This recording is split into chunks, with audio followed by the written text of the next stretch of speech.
6 шақырылымдағы Степногорск қалалық мәслихатының кезектен тыс 57-ші сессиясының жұмысына Степногорск қаласының әкімі Еркебұлан Баяхметов, қала әкімінің орынбасарлары, әкімдік бөлімдерінің қалалық қызметтері мен бұқаралық ақпарат құралдары басшылары қатысты. Мәслихат сессиясы ағымдағы жылдың 14 қыркүйегінде Қазақстан Республикасының президентінің жарлығына сәйкес коронавирустық инфекциямен күреске қосқан ерекше үлесі үшін медальмен Қазақ алтын акционерлік қоғамының бас директоры Баламир Маханов марапатталды. На самом деле, коллеги, вы прекрасно знаете, да, тот вклад, который вносит концерн в борьбу с коронавирусом и в социальные программы поддержки. Этот вклад, эта медаль отмечается партией «Новотан». На самом деле, это большая заслуга. Я надеюсь, что та работа, которую мы совместно делаем по решению социальных вопросов в наших поселках, по всей этой работе мы будем с вами продолжать. Очень важно и очень ценим ваше отношение и эту большую поддержку. Спасибо. Қалалық мәслихат сессиясының жұмысына депутаттар Степногорск қалалық мәслихатының 2019 жылғы 24 желтоқсандағы 2020-22 жылдарға арналған қала бюджеті туралы шешіміне өзгерістер енгізу туралы мәселені қараудан бастады. Экономика және қаржы бөлімінің басшысы Шолпан Төлегенова қала бюджетінің кіріс бөлігінің трансферттер түсімі есебінен сапалы орындалу үшін салықтық және салықтық емес түсімдер есебінен ұлғайғаны, бос қалдықтар жіберу және бөлу, олардың өтінімдері негізінде бюджеттік бағдарламалар әкімшілік арасында қаражатты бөлу туралы хабардар етті.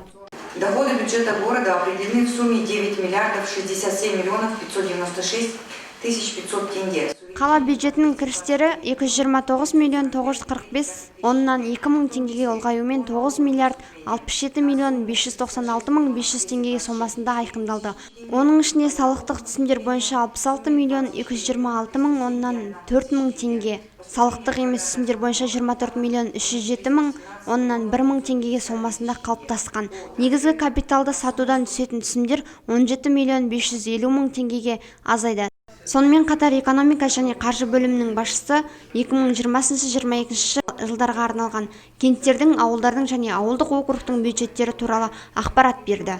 Кенттердің бюджеті 3-ші тоқсанда салықтар есебінен бюджеттің кіріс бөлігінің ұлғаюымен байланысты және сапалы орындау үшін салықтық емес түсімдер, трансферттер түсімі және бос қалдықтардың бағыттары, сондай-ақ өтінімдер мен негізінде әкімшілер, яғни кенттер мен ауылдар арасында бөлу жүргізіледі.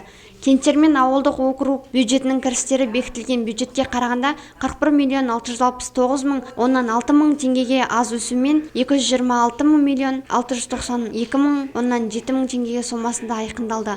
Бұдан әрі депутаттар қылмыстық жазаны және қылмыстық құқықтық ықпал етудің өзге де шараларын орындайтын мекемелердің қызметіне жәрдемдесу, сондай-ақ Степногорск қаласы әкімдігінің жанындағы қылмыстық жазасын өтеген адамдарға әлеуметтік және өзге де көмекті ұйымдастыру жөніндегі комиссиясының құрамын бекітті.